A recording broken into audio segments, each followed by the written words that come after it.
The lights come up, the camera focuses. You are somewhere between, and the reality of your life is on show. We feel compelled to put on a show all the time, and on the stage of life, it is filled with some award winning performances that most will never get to see on stage. Not all of our stories are glamorous. I am Philip Clarke. Join me today as we unearth the many roles of real people who share their journey and the lessons learned on that journey. Welcome to Lights, Camera, Real Life. Ladies and gentlemen, welcome. It's your boy Philip Clarke again, mid there. And guess what? No?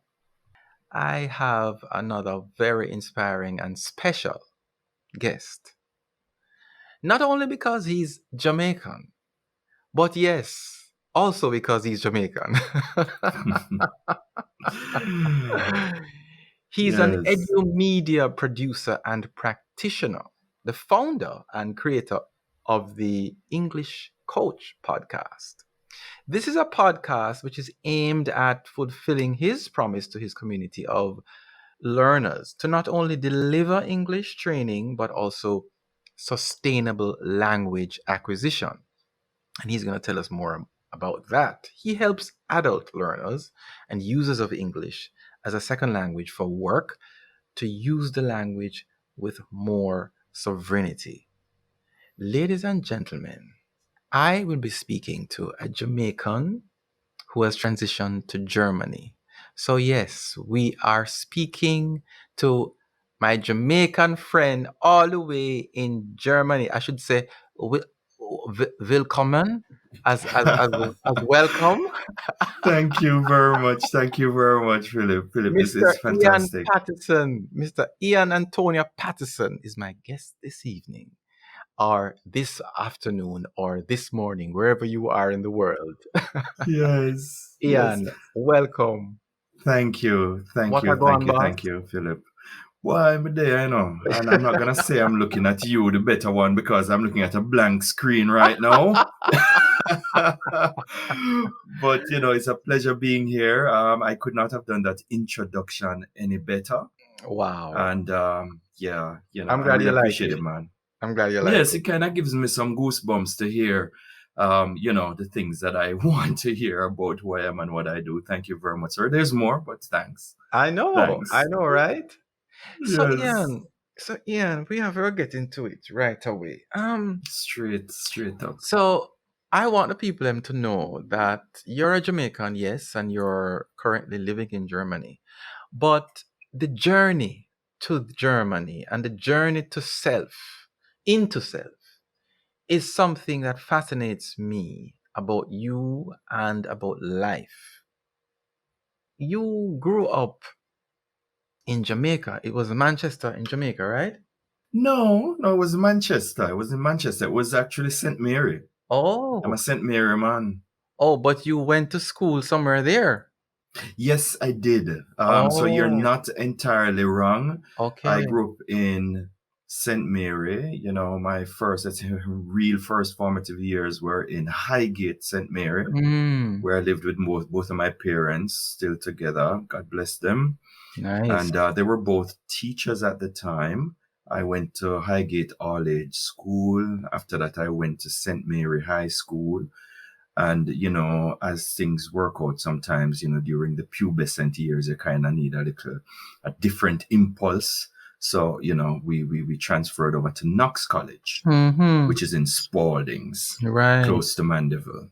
Right. Yeah. How So, was how was just for how 2 was years. how was that like? How was high school like? The high school years were good. I have very fond memories. I still remember particular days. Funnily, funnily today, I remember when my principal gave me a caning. He came into the class and I was loud, and he said, "You little boy with the big mouth, please come." And I was given 5 lashes. And Whoa. funnily, I was thinking about that today. Those days we had caning in schools. No, I don't think we have that Yes. anymore. No, well, luckily I remember the guy, So and I remember the was this event. boarding school? That was actually at St. Mary High School. Oh, okay. Yes, yes, yes. I think But you went to what was the name of Knox, the you said. principal? Yes, but I mean, as I said, sometimes in the pubescent years, you need an impulse, Mm-hmm. and maybe, an impulse to kind of, mm, let's say, step away from the many distractions that also were at that time in my life. We didn't have internet and smartphones and so on, but there were other distractions. And maybe that was the first impulse that, I really needed a change of space. Mm-hmm. So I'm thankful that I moved. I think it was after, was it third form? I think it was after third form. I went to Knox College and did another 2 years there. Mm-hmm. So what was Yeah. being away from home for the first time Yeah. like? It was very rough. There were dark days. You kind of, I think I needed it at the time, and in retrospect, I think even then I recognized that it was something that was good for me, because it was moving out of the old environment. Old environments tend to, the friends you have tend to keep you in a place that says to you, well, in order to be the authentic person that you are, not that I was so mindful at that age, but they keep you there, and you have to kind of play the same role, be the same, whether it be a class joker that gets you a caning Mm-hmm. or whatever. So, that was my first experience of moving out, changing environments, and kind of recreating yourself in a small way, you know. Um, Do you think that having left home at such an early mhm. age, third form, you probably would have been about Yes, 13, 14 maybe. something like that. Don't Um, you remember? do you think that that kind of prepared you to be this individual who constantly wanted more because you now see that life is different Hmm. out here? Do you think that that has kind of impacted you in any way?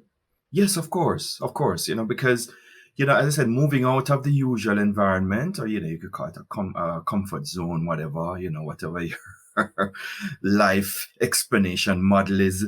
It's a good thing, because you are, as I said, forced to rethink. You're given the opportunity to recreate yourself. You're not limited by the expectations of some friends who, out of love, basically want you to stay who and what you are, Mm-hmm. out of love, as I said.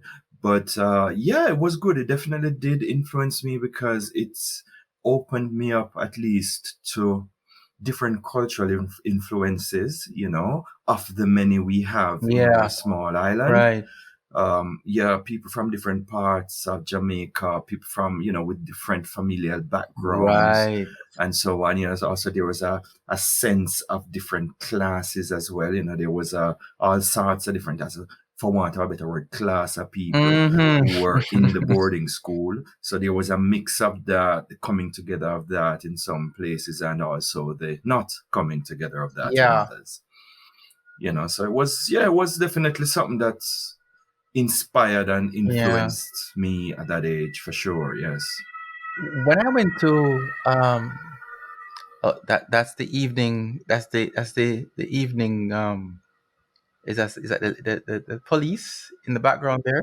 Yes, yes, yes. We have sirens here. The police here are very efficient, and effective. You call and they're there in 3 minutes. Wow. Yes, yes, yes. That's one thing that is I really appreciate about this country. Contrast to Police are Jamaica. definitely Anyway, we're very not gonna say it. it's different. No, well, different, just different that way. Like. I went to boarding school and I remember feeling having this distinct thought at one point in time. Hmm. That made me realize, oh my mom and dad will not always be around.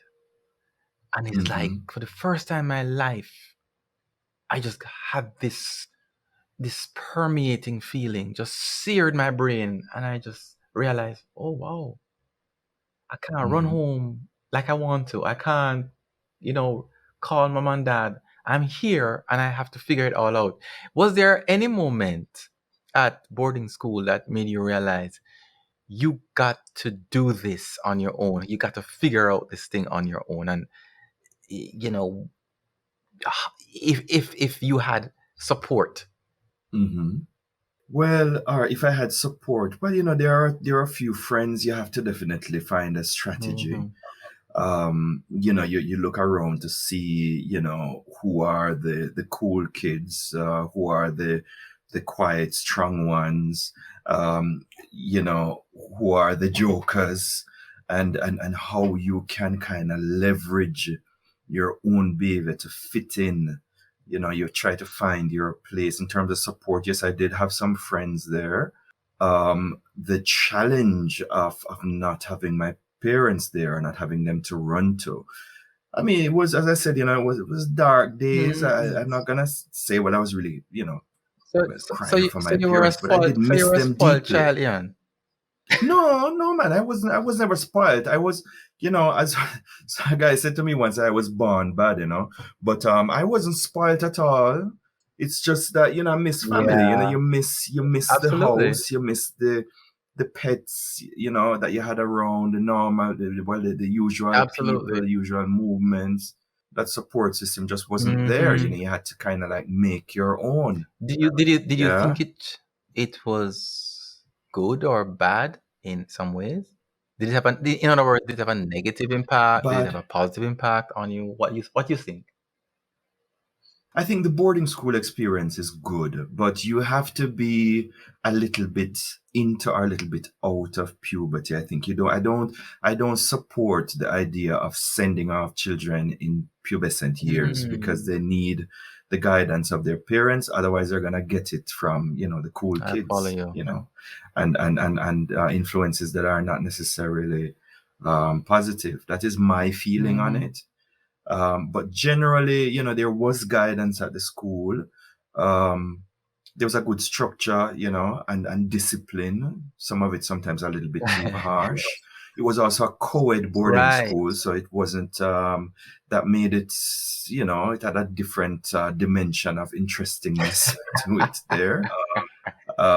Yeah, yeah, yeah, of And I course, of course, of understand it, course. And, there were like social and I events and so understand on. it being co-educational. You were one of the hot boys. Well, I think I was, and I have always been, and I will always be hot in my own way, my little way. But it doesn't really, it doesn't fit everywhere. And as I say in the last show, anybody who don't know what's good is their problem. But you know, you always have somebody who don't know what's good. Right. So you're saying that you were a hot boy. You were a rebel. You eventually became one of the cool kids. Well, I think the good thing about that time, I think that I managed to rub shoulders with the cool kids in a good enough way. I mean, I wasn't one of the sports guys or anything like that, but I was very good in school, you know, and I could trade favors. I could help people with their mathematics or their biology or geography, whatever it Mhm. might be, business administration, and I think I won my little accolades and my little safety that Nice, way in nice. many cases, so yeah, man. So I could do the cool thing. I had a few, well, quote unquote, cool friends as well. Very cool people, like I like to find the middle ground, Right, and right. kind of stay there. And sometimes I go left, sometimes I go right. But my place was basically, yeah, Nice. yeah, not. I didn't live for the coolness, put it that Hmm. way. I Hmm. couldn't afford it as well. There Yeah, were lots of money children there. yeah. I couldn't maintain the ranks with them at all. Ladies and gentlemen, my friend them out there, we're talking to Ian. Ian Patterson. He is actually a fellow podcaster. Yes, and he's going to talk to us about his podcast called the English Coach Podcast. And we him just a talk to me about him high school years and how much of a cool kid he was. Um, Why you stick to but that? I also realized that he was also and still is a very academically brilliant individual. So Ian, you transitioned to university. I believe it was the University of Technology. You eventually Yes, it was became UTech. there. What did you study and why did you study that? In 1993, I decided to do quantity surveying, and I had always been someone who was fascinated by building. I wanted to build things. I wanted to see what my work produced. You know, I spent a lot of time building little houses for my rabbits and chickens and pigeons Oh. and all these things. You know, I like to cut wood and hammer. You know, hurt my finger a Ah. lot. And that was I was very tactile. Still, I am. You know, work with my hands a lot. And then I think it was my father who introduced me to the idea of, you know, doing something in the direction of building engineering, but focusing on the cost and the contractual aspects of it, you know.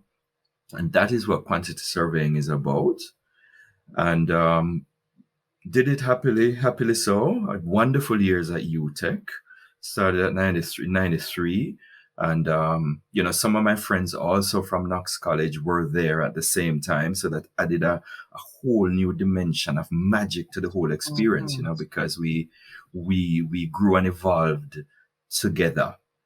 And that was a new, you know, coming, well, not really a coming out, but it was a new experience, you know, Yeah, and we were doing it together this time, and it was great, you know. I like the word evolution, which is basically, what we're trying to achieve here today, the evolution, looking at the evolution of Ian Patterson.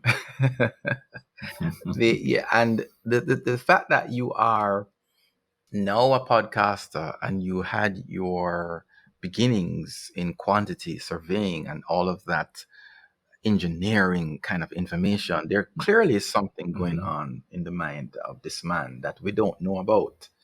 So you left UTech, and what was next? Yes, well, you know, actually before UTech, my father insisted that I get some work experience before, you know, so I actually worked, I think 1 year, 1.5 years in the hotel industry. Hmm. Then I went to UTech, you know, with some understanding of what it means to work for your money. Mm-hmm. So went there, did the UTech thing. Um, let's see. I did really well because I think I got really good grades from Knox. So I hit the ground running with my university studies in Jamaica. Um, and after the studies at UTech, I don't know if I'm answering the question properly, but I went to work at a place called, maybe you know it, tourism. No, actually, it was with a lady. My first boss was a lady called Elizabeth Duncan, Mm-hmm. and she was quite informative and well, yeah, she influenced my development in many good ways. You know, What she sort of was business a was that?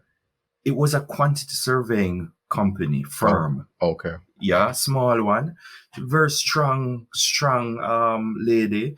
I mean, I can avoid saying strong woman because to me it's not an event. You know, it just happened that she was a strong personality, Mm-hmm. and she kind of gave me some insight, some life lessons there that I'm still thankful for to this day. Well, me I love to You hear about know, one of them, one or two of them. well, one thing she said to me was, and this is a little playful. She said to me, "Say, Ian, don't try to understand the ladies, yes, Oops. because the day you understand the ladies, you're not into ladies anymore." That's what she said to me. Once you And I understand the find once ladies. you understand the ladies, you're not into ladies anymore. That's what she said. So just don't try to understand anything. you know Oh and dear. that's one of the more playful lessons I got from her. She also Mhm. said, what is yours, and what is not yours can never be That's yours. right. That's That's right. what she said to me as well. That's right. And to do her proper justice, um as I said, she was very patient with me, even though she held herself to very high standards Mm-hmm. work wise.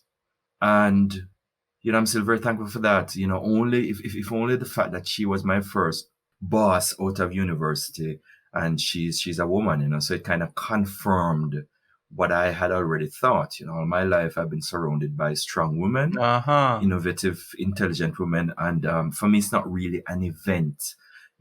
The way we're talking about strong here and strong there and how great that is. I mean, for me, it's nothing strange. In Jamaica, I think the UNO said that we had the most women in leadership position in the world in Yes. 2016. Yes. So it's not nothing strange for me, and she played a part in that.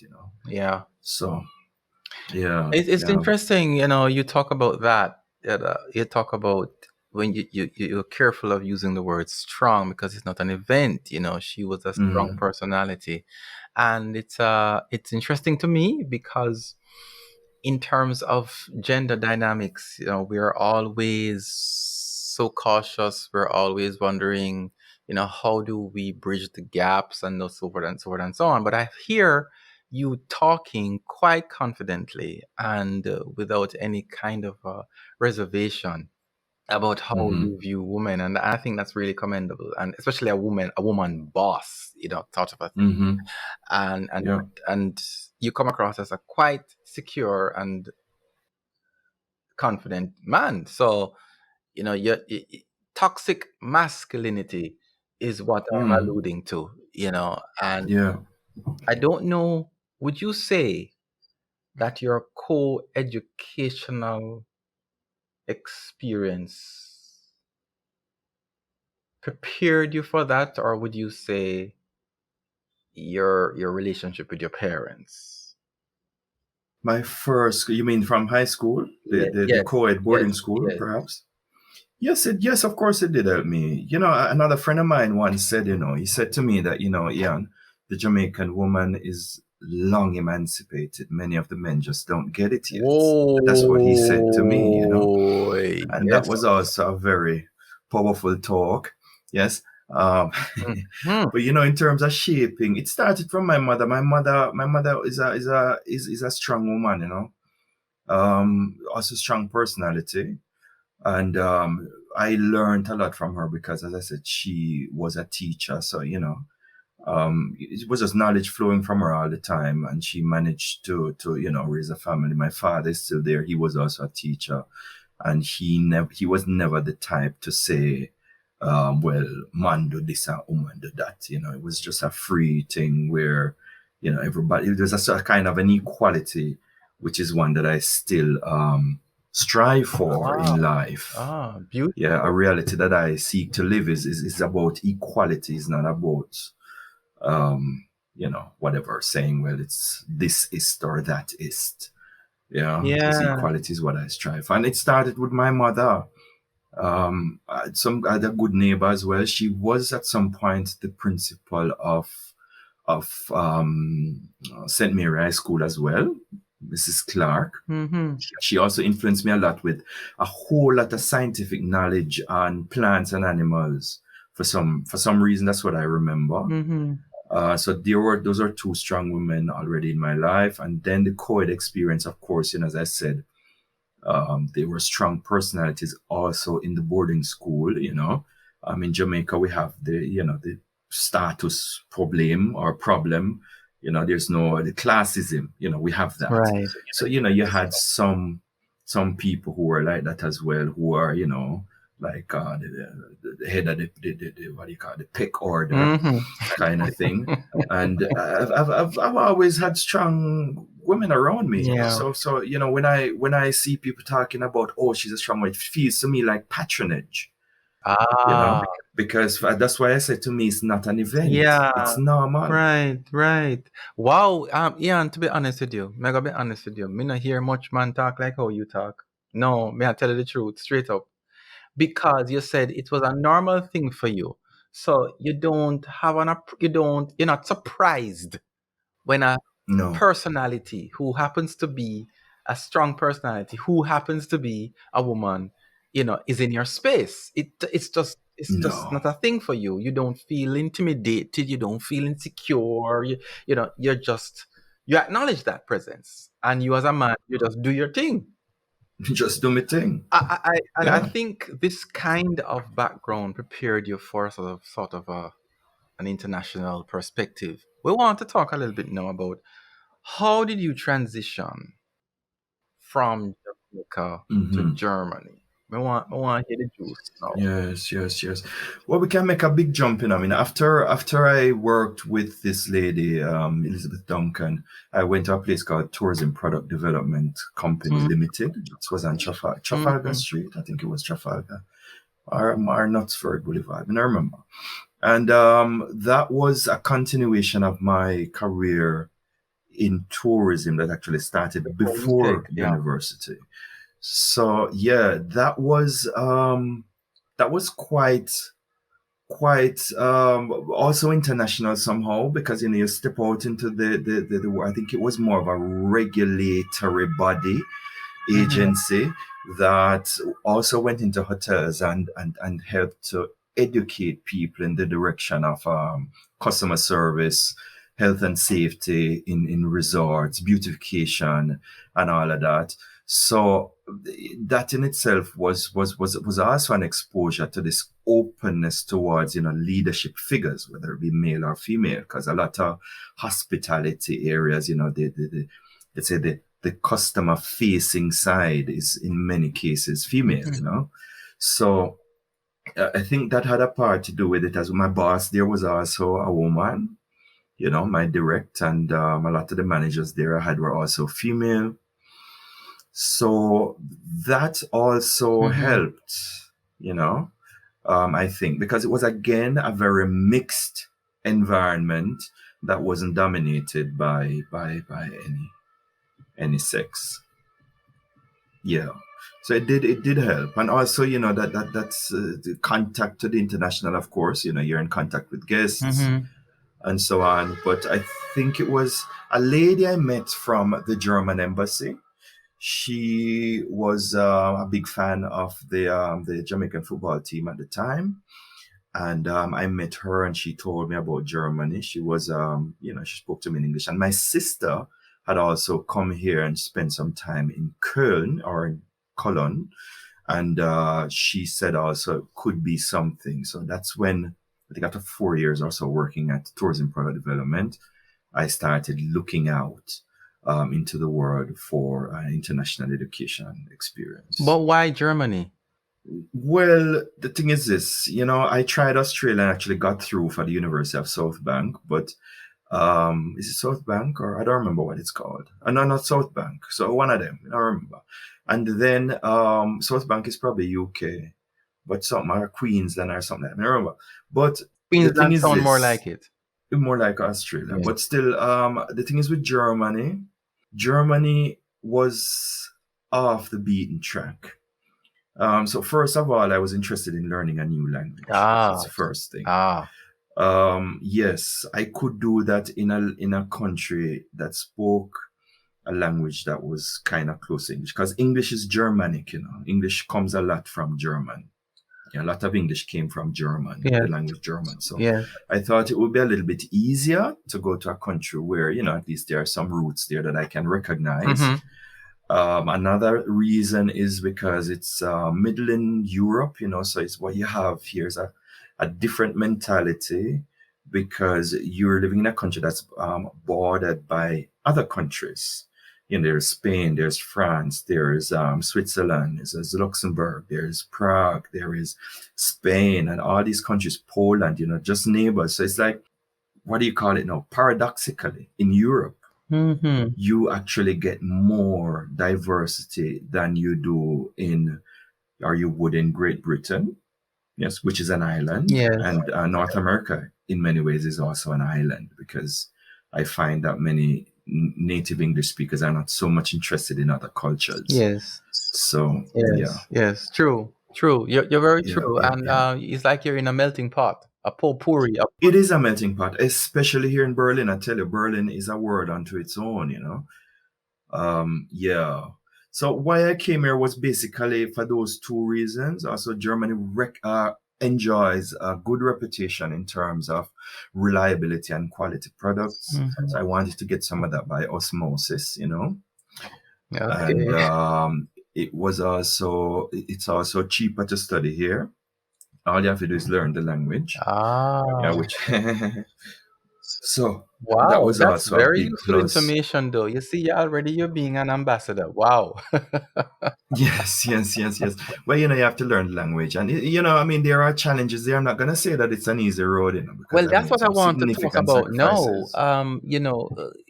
Getting into Germany as a Jamaican, as a black man in Hmm. Germany, I'm sure is not without any challenges.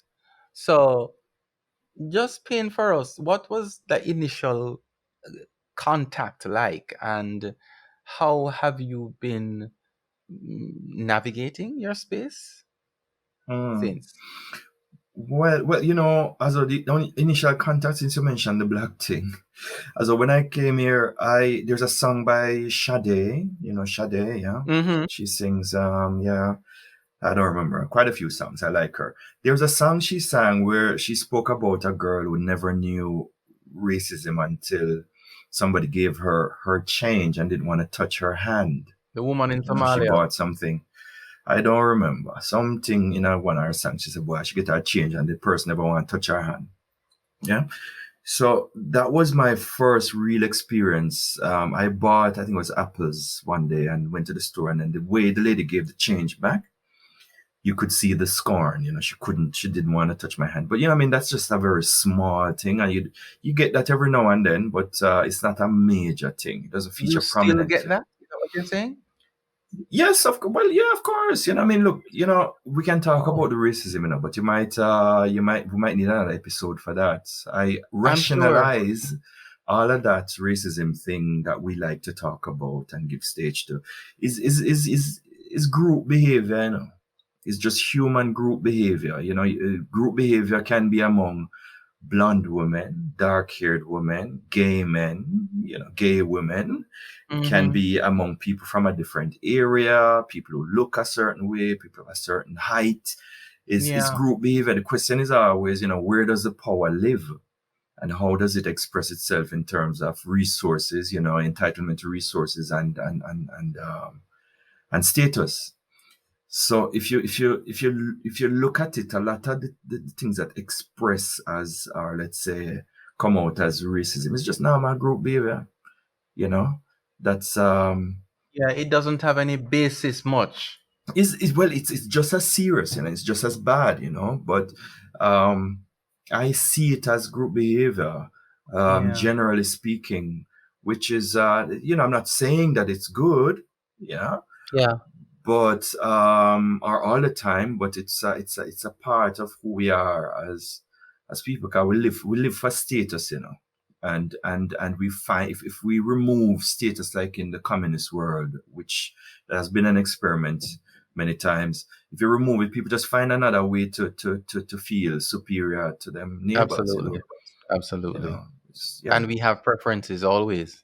Yeah, of course, as I say, it's bad, but we are programmed to live for within a status driven paradigm. And if it's not color, it's gonna be money. If it's not money, it's gonna be height, or whatever. Whatever. Yeah. So, has there been any experience that you've had where initially the initial contact was one of discrimination, but you learned, or that person learned differently in going forward in relating to them, or the relationship changed? Was there any such thing like that you have had? Yes, yes, yes, yes, yes, of course. I mean, there are too many to really number, I mean, it's how can I say this? Speaking about these racial issues, and I really wouldn't want to go too deeply on that, because it can dominate. The worst thing about these issues is that I know, I spent so many years here, that I know probably more very good people here than I still know in Jamaica. And when I talk about these things, I feel bad about these good people that I know. Because they suffer sometimes more than I do under under this, we call it in German, we say Fremdschämen, yeah, which is like shame for someone else. So when I talk about the bad experiences, the good people feel worse than I do, I and I see. feel bad for them. I you see. know. I see. So I see. it's not really a big thing. I mean, there are ways to get around it, because Yeah. people, it's not like in the States where, you might be shut down. Yeah. And that's one Yeah. thing that I'm really thankful So for being in culturally, Germany, so not in the States. culturally, would you say that do you miss Jamaican culture, or do you find that you have found within Germany your particular niche? How would you say culturally? How are you surviving culturally?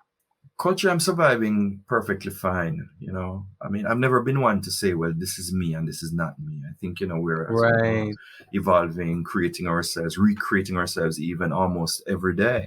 But I try to surround myself with good people from whom I get good energy. And Yeah. if I That's feel a bad great energy, point. then I That's move. a great point, Ian. I And move. not to cut you, but that's a great point. I just wanted that to belabor it. You never say this is me or this is not me. That's such a powerful point because of how much we are always evolving. We tend not to think about it, we tend not to acknowledge it, but we're always evolving. So thank you for that point. Thank you so much for that. Yes, yes, of course, of course. And my pleasure. And we spoke about roles as well on one of our previous episodes. You Yeah. just have to, the action logic. What is the logic that informs your decision making at any one point in time? It doesn't mean that you are being a hypocrite or whatever. For example, Or you're losing yourself. yeah, you're not losing yourself. You just put on a different hat, and yeah, you decide who you're gonna be. You keep growing, and who am I to say that anybody cannot change your mind? I'm not a politician. I'm not looking to be voted in anywhere, so I'm allowed to change my mind and evolve and be a human being. So, and that's what I would recommend to anyone who's looking to find peace with who they are. Right. you know So speaking of of evolving, you started off in Jamaica hmm in training as a quantity surveyor, and Quantity now surveyor, yes. right, and hmm now you are a podcaster. So hmm tell us a little bit more about that now, and the fact that you are also a trainer in English. Yes, yes. Well, all right. Quickly said, I have studied a few things, in terms, I did the quantity surveying first, and then what I actually studied here was international business administration. And Ah, a lot of my colleagues with whom I studied, they're now bankers and so on, but I had to study something and I finished it, yes. But I'm not really a finance type. I'm not a banker type, so I never pursued that. My major was human resource development, mm-hmm, and I mm-hmm, before I understood what sustainability meant, that it's actually ecological. I My major was approaching sustainability through Personalentwicklung, which is personal development. Making the workspace, so to speak, more conducive to career growth of the person, not just the role. And that's what was my major. Then after that, I did not finish, but I got a postgraduate certificate in leadership for sustainability. Yeah, so I only have master credits, and I can probably finish them at some point. But I did that after the mm-hmm, business studies, and of course also learned to be a teacher. But all of these things inform my training practice, because with mm-hmm. the adults I work with, I can't just give them grammar rules. Yeah, I have to give them context, and that is how I teach. I teach with Ah, context. right. Right? Yeah, so I mean, they're learning English to work with it. So they want to have a teacher who understands, whether it be engineering or sustainability or tourism or art, somebody who has an idea of what they're actually using the language for. And that is how I, no knowledge is wasted, and that is how I bring that into my teaching practice right now. Very good. Yeah, Love that. Love that yeah. so much. And so now, and Yes. that's why, and so the podcast is an extension of that. Yes, of course. The podcast is an extension of that. Yes, because the promise to offer them a chance to hold on to the language. If they listen to the show, they'll definitely be exposed to different accents. Anybody who learns a new language is interested in different cultures as well. The show Mhm. in itself is very diverse. There are people from France, from Russia, from Ukraine, from Poland, from America, Canada, Nicaragua, Mm. all over the world, from Philippines, And everywhere. So in itself, it is diverse, Jamaica. and Jamaica, of course, UK, of course, yes, yes, yes.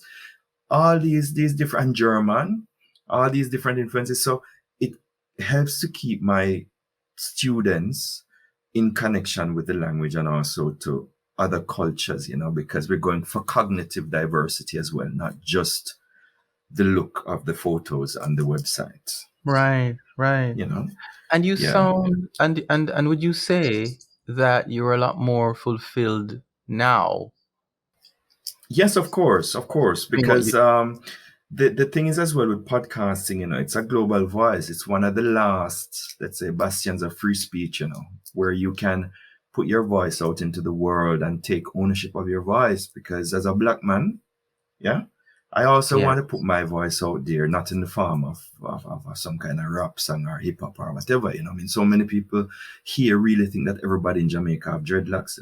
You know that? A lot of people, they're Still. like, but you have dreadlocks. I'm like, listen, man, you know, we also, they also don't notice that Bob Marley sang mostly love songs, but that's another topic. The podcasting is an ownership, a taking ownership of my own voice, which I think you, for example, you're doing that, and many more people should do that with their own stories, Hmm. because a story is being written of all of us anyway. The digital identity that I am expressing through podcasting is writing my own story. I want to be the curator of my own story as well.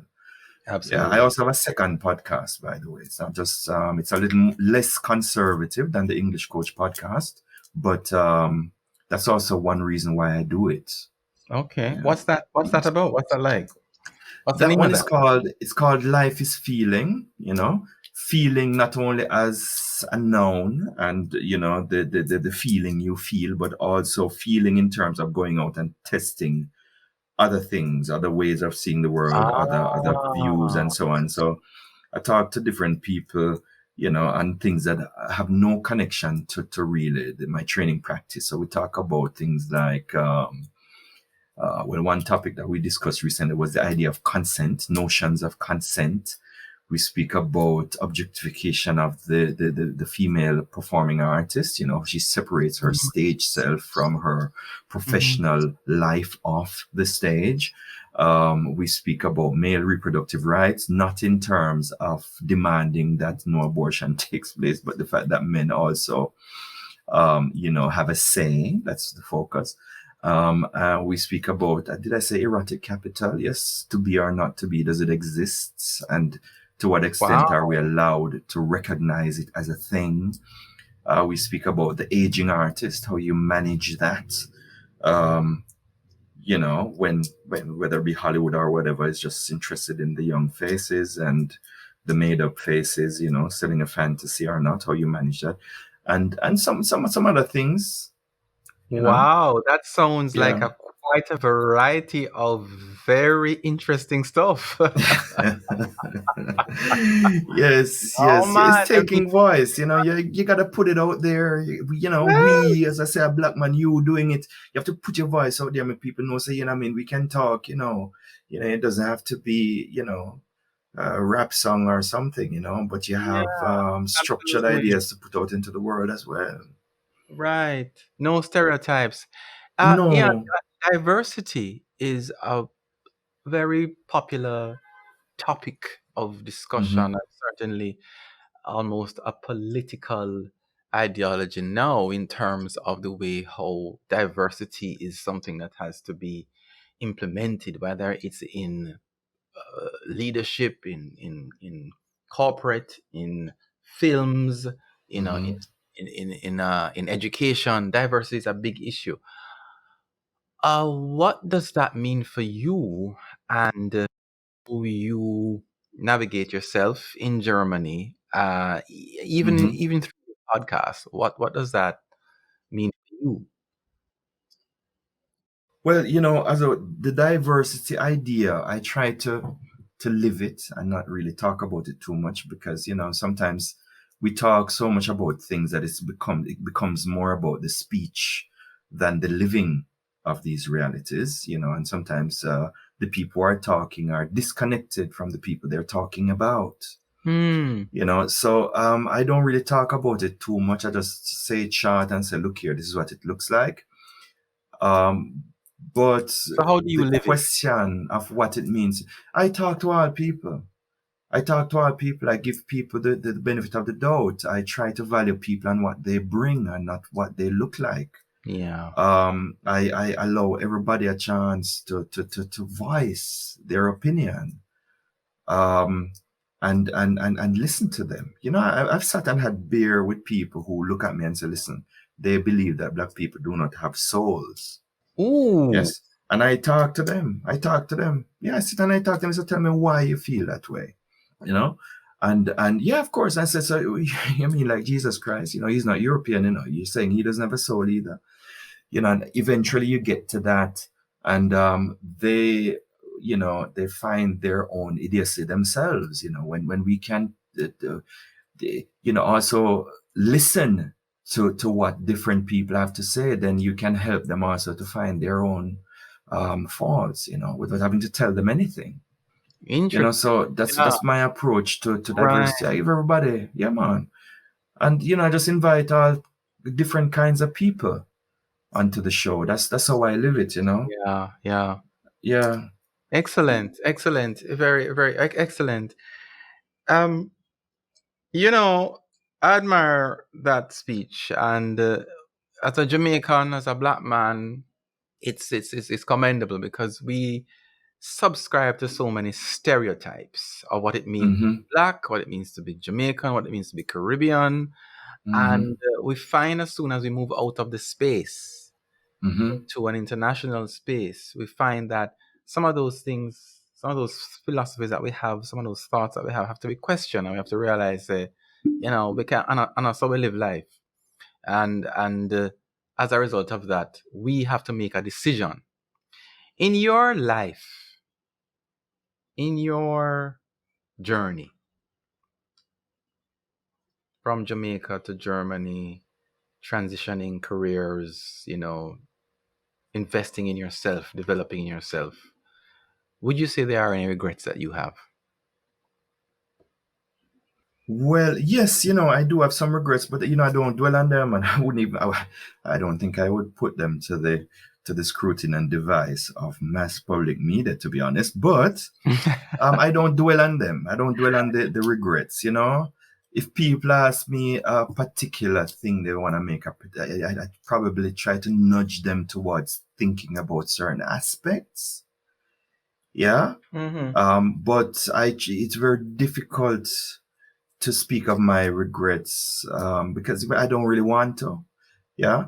I do have a few, like for example, having to do with like the language, and I should have worked much faster at learning the language, because that's where, for example, integration starts. It starts with language. Mm-hmm. Um, there are, as someone who was, what do you say, selbstständig, or you say that in German again.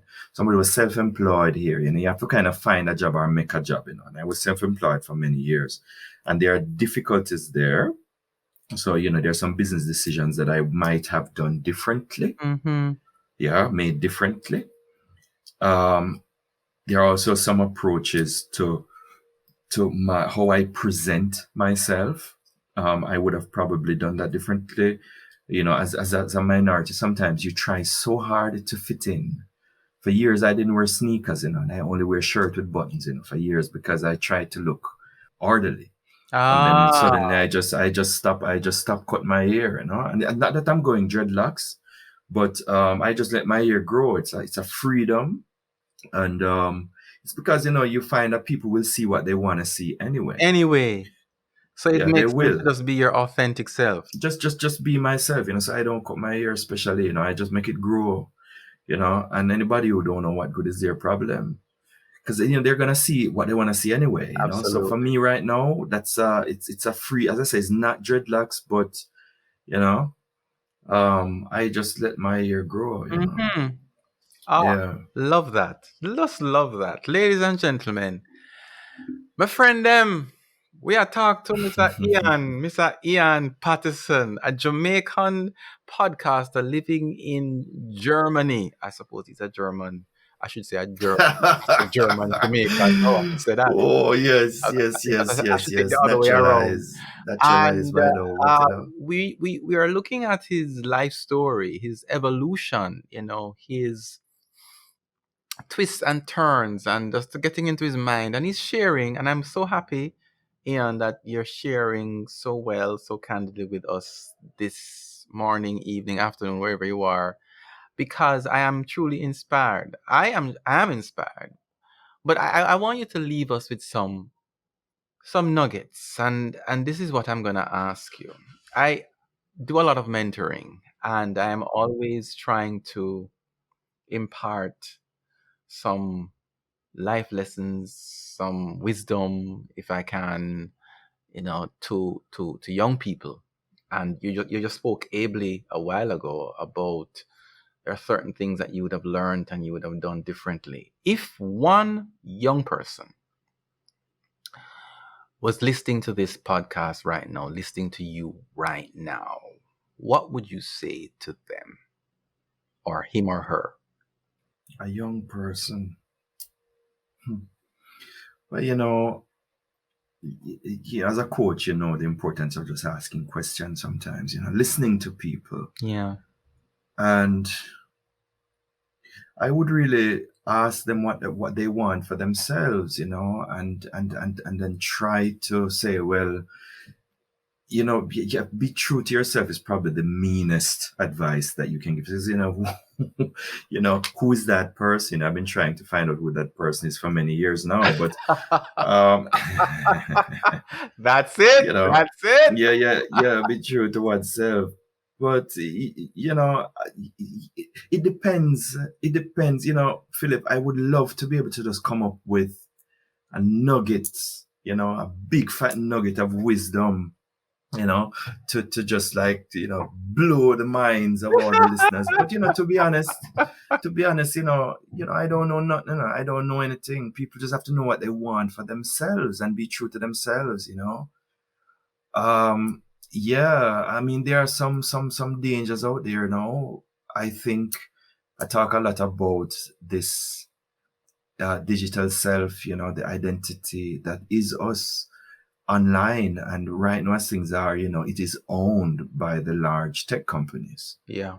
Yeah, many people don't really see it as a thing, but a story is being written of who you are anyway. So, all of us should take ownership of that and express it in a meaningful way, and don't just use social nets for rubbish. Yeah. You know? Yeah, use it to uplift each other. Mm-hmm. That is, just think, as well, just think, what is the value of this post? Yes, who is it gonna help? Mm-hmm. What could a younger brother or younger sister learn from this, right?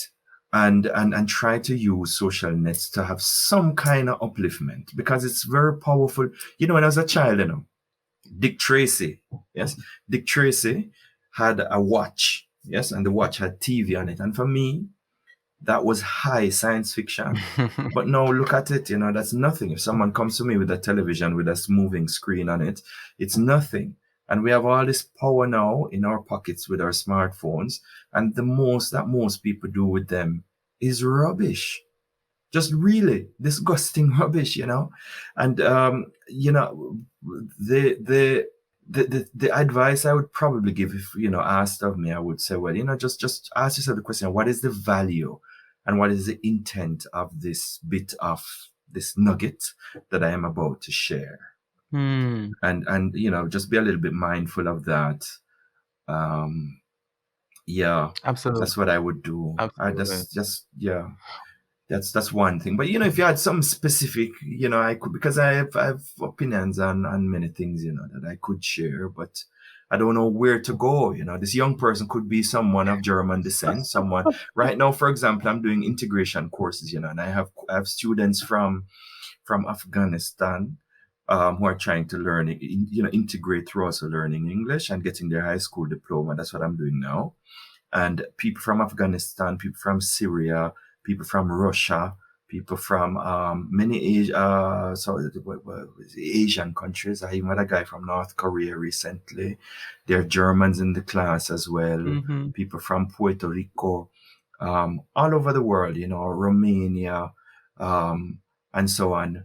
And all of these people have different worldviews that you have to first find out, kind of get an idea what their worldview is, and then kind of like shape your advice accordingly. I mean, if I tell a guy, say, well, you can't do X, maybe, it doesn't make any sense because, it just doesn't fit Well, based on there are many life things. lessons. There are life lessons that you would have learned. And I'm not necessarily saying that the life lesson that you learned is something that can be carbon copy for somebody else, but what life lesson would you share with young people generally? But I want to say this. All of what you said a while ago is very powerful. I think asking yourself, what is it that I want? The answer from that, I think, is what will propel you into the future that you want. And I absolutely embrace that. So, Yeah. Ian, Yeah. thank you so much again for being my esteemed guest on Lights, Camera, Real Life. This is actually episode 9, ladies and gentlemen, season 2.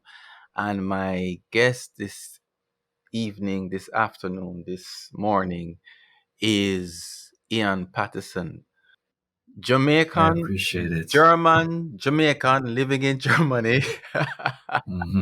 And it has been truly a blessing.